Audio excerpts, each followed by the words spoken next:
Hi friends, welcome to Anitha vlogs. எல்லோரும் எப்படி இருக்கீங்க? நாங்கள் வந்து ரொம்ப நல்லா இருக்கிறோம். அப்புறம் கொஞ்ச நாளாக எனக்கு கழுத்து வலின்னு சொல்லியிருந்தேன். அதுக்கு வந்து நான் மாத்திரைலாம் சாப்பிட்ருக்கேன். இப்போ கொஞ்சம் பரவாயில்ல. அப்புறம் இன்றைக்கி வந்து பசங்க ஸ்கூலுக்கு போயிட்டு வந்தாங்க. ஈவினிங் ஸ்நாக்ஸ் என்ன செஞ்சு கொடுக்கலான்னு யோசிக்கும் போது வீட்டில் வந்து ரவை இருந்தது. சரி கேசரி செய்யலாம் அப்படின்னு சொல்லிட்டு நான் என்ன பண்ணிட்டேன், ஸ்டவ் ஆன் பண்ணிவிட்டு ரவையெல்லாம் முந்திரியெல்லாம் போட்டு வறுத்து நிறுகிறேன். அப்புறம் லாஸ்ட்டாக தண்ணியை ஊற்றிட்டு சர்க்கரையை பார்க்குறேன், சர்க்கரை இல்லவே இல்லை. சரி கொஞ்சோண்டு அந்த கேசரி பவுடர் போட்டால் தானே கேசரி மாதிரி தெரியுமேன்னு சொல்லிட்டு அதையும் தேடுறான், அதுவும் இல்லை. என்ன பண்ணுறதுன்னே தெரியவே இல்லை. சரி நாட்டு சர்க்கரை இருந்ததில்ல, அதை கொஞ்சம் போட்டு விட்டேன். கேசரி வந்து ஒரு மாதிரி சக்கரை பொங்கல் கலரில் வந்துருச்சு. அதை பசங்களுக்கு எடுத்துன்னு விட்ட உடனே என்னமோ இது பிரெட் அல்வா மாதிரி பண்ணியிருக்கிற அப்படின்னு சொல்லி கிண்டல் பண்ணுறாங்க.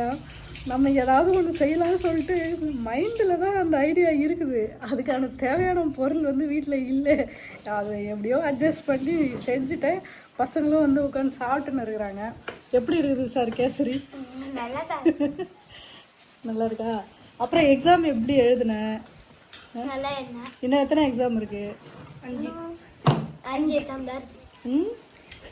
இருக்கிறதே 5 சப்ஜெக்ட், இதில் இன்னும் 5 தான் இருக்குதா? இது வரைக்கும் என்ன முடிஞ்சிருக்குன்னா ஜிகே, அப்புறம் கம்ப்யூட்டர் சயின்ஸு, ஹிந்தி 3 முடிஞ்சிச்சு. இப்போ வந்து மண்டேலேருந்து தான் வந்து மெயின் எக்ஸாமே இருக்குது. Tamil, English, maths, social science அதோட முடிஞ்சுது. அதோட என்ன முடிஞ்சது? சாட்டர்டே சண்டேக்கு அப்புறம் லீவ் தான். ஜாலி தான் இல்லை? சாட்டர்டேக்குள்ள லீவ் தான். ஸ்கூல்ல எல்லாரும் கேக் வெட்ட போறாங்க. அப்படியா? ஏன் நெக்ஸ்ட் ஸ்கூலுக்கே வர போறது இல்லையா? சில பேர்ல ஸ்கூலுக்கு வர மாட்டாங்களா, ஹாஸ்டல் போறாங்க. வேற ஸ்கூல் போறாங்க. ஆமா, சில பேர் இங்கே இருக்கிறாங்க, நிறைய பேர் இங்க தான் இருக்கிறாங்க, சில பேர் தான் போறாங்க. அதனால அந்த பேரை பார்க்க முடியாதா, அதனால கேக் வெட்டி செலிப்ரேட் பண்ணாங்க. சரிதான். அதே மாதிரி உனக்கு கேக் வெட்டி நாங்களும் செலிப்ரேட் பண்ணிட்டு உன்னை ஹாஸ்டல்ல சேர்த்துட்டா? ஹாஸ்டல்ல சேர்த்துறேன்டா. ஜாலியா இருக்கும்ல அப்போ? எங்க இன்ஸ்டாலாம் இருக்காதுல்ல உனக்கு? இல்லையா? நான் சொல்றதுல வாங்கி தர மாட்டாங்க, நாங்க ஃபர்ஸ்ட் விடவே மாட்டாங்க வெளில போக. ஓஹோ, அவங்க விட மாட்டாங்க, எந்த பொருளும் வாங்கி தர மாட்டாங்க. நம்ம அண்ணா எல்லா பொருளும் வாங்கி தருவோம், வெளியே விடுவோம், அதானே மேட்ரு.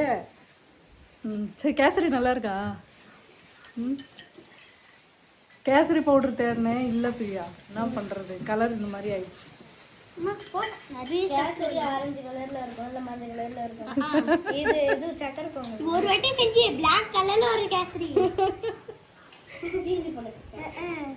அது லைட்டா தான் டேஸ்டா இருந்துச்சு. மொத்தமா கசைச்சு மேல இருக்குது மட்டும்தான் இனிப்பா இருந்துச்சு. நான் அடுப்பை பார்த்துக்கோங்கன்னு சொல்லிட்டு போனால் அவங்க அடுப்பு மட்டும் பார்த்துன்னே இருக்கிறாங்க. தீ தான் என்ன எதுன்னு பார்க்கவே இல்லை. அவங்க வந்து அன்னைக்கு ஒரு நாள் கேசரியை ஃபுல்லாக தீய விட்டுட்டாங்க, அதனால கசப்பாக இருக்குதுன்னு சொல்லிட்டு போகிறாங்க. அப்பவும் அது கருப்பாக தான் இருந்தது. இங்கே பாருங்கள் என்னோட கேசரி. அப்புறம் மெயின் எக்ஸாமே இதுக்கு மேலே தான் இருக்குன்றதுனால நாங்கள் கொஞ்சம் பிஸியாக இருக்கிறோம். அதனால தான் இந்த சேனலில் வீடியோ போட முடியல. கண்டிப்பாக லீவு விடட்டும், தினமும் ஒரு நாளைக்கு 2 வீடியோவாவது நான் வந்து அப்லோட் பண்ணுறேன். என்ன பிரியா? சொல்கிறேன் பண்ணுறேன். என்ன சார் ரகசியமாக பேசுகிறேன்? என்ன ரகசியமாக பேசுகிறீங்க? விளாடுவா? கொஞ்ச நேரம் விளாடாம தான் ரெஸ்ட் ஆடா. காலைல ஸ்கூல் போகிறேன், இப்போ தான் வந்தேன். வீட்டில் அமைதியாக கையங்கால வச்சுன்னு உட்காரேன். கொஞ்ச நேரம் கூட அமைதியாகவே உட்கார மாட்டேங்கிறாங்க. ரொம்ப துருன்னு ஆக்டிவாகவே இருக்கிறான். இந்த பையனுக்கு மட்டும் டயர்டாக மாட்டேது. ஆனால் ஜுரம் வந்துருச்சு. ஜுரம் டைம்லலாம் ஐயாவை கையிலே பிடிக்க முடியாது, வளரினே இருப்பான். எதுவாக இருந்தாலும் அப்படியே ஒரு மாதிரி வளர்ற மாதிரியே பேசுவான். எதனா ஒரு ஹேர் ஸ்டைல் பண்ணி இல்லைன்னா எனக்கு வந்து பேன் பாரு. எங்கள் அம்மா இருந்திருந்தாங்கன்னா எனக்கு பேன் பார்த்துருப்பாங்க, தெரியுமா? பேனே இல்லை, கொடுகு இல்லை, பொடுகு. ஒரு வார்த்தையே வாயில் வர மாட்டேங்குது. 10 வயசு ஆகுது. பல்லு இப்படி இருந்தா ஐடி வார்த்தை வரும். அப்படியே உன் பல்லு ஏம்பல்லா நீ கட்ட. சரி, உன் முடி இவ்வளோ பெருசாக இருக்குது, நீ என்ன தேய்க்கிற? எண்ணெய் தான் தேய்க்கிற, அது எல்லாருக்கும் தெரியும். என்ன தேய்க்கிற? ஆயுர்வேத. நீ அந்த இது வேறு அந்த என்ன வேறு அந்த மாதிரிலாம் வேறு நிறைய போட்டு அதில் தேங்காய் எண்ணெய் ஊற்றி நல்லா மிக்ஸ் பண்ணி கொஞ்ச நேரம் ஊற வச்சா ரெட் கலர் ஆகிடும். என்ன வேறு போடணும் ரெட்டாக வருதுக்கு? என்ன வேறு போடணும் தெரியல. அதில் வந்து வெட்டி வேர் போட்டு வச்சுருக்கேங்க. அதுக்கப்புறம் அந்த வேம்பாலம் பட்டை போட்டு வச்சுருக்கிறேன். அதை போட்டால் தான் எண்ணெய் வந்து நல்லா ரெட்டாக மாறும், முடி நல்லா நீளமாக வளரும். வெட்டி வேர் வந்து கூலிங்க்கு தான் போட்டுருக்கோம். இது தானே தேய்க்கிறேன். முடி எவ்வளோ ஸ்ட்ரென்த்தாக. ஆமாம் ஆமாம், அப்படியே உடனே வந்துடுச்சு. எனக்கு வெள்ளை முடி வருதுடி. ஐயோ ஒன்றா தோ ஒன்று. ஐயோ என்னால் பின்னாடி பார்க்க முடியலன்றதுனால எனக்கு தெரியல பிரியா. அங்கே வர இருக்கா? இதுலேயே தெரியுது பிரியா, இங்கெல்லாம் கூட வந்துச்சு. பரவாயில்ல, எனக்கு 30 வயசுக்கு மேலே தான் வெள்ளை முடி வருது.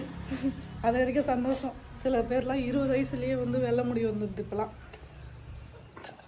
அதில் இது ஃபாஸ்ட் ஃபுட் நிறைய சாப்பிட்டேன்.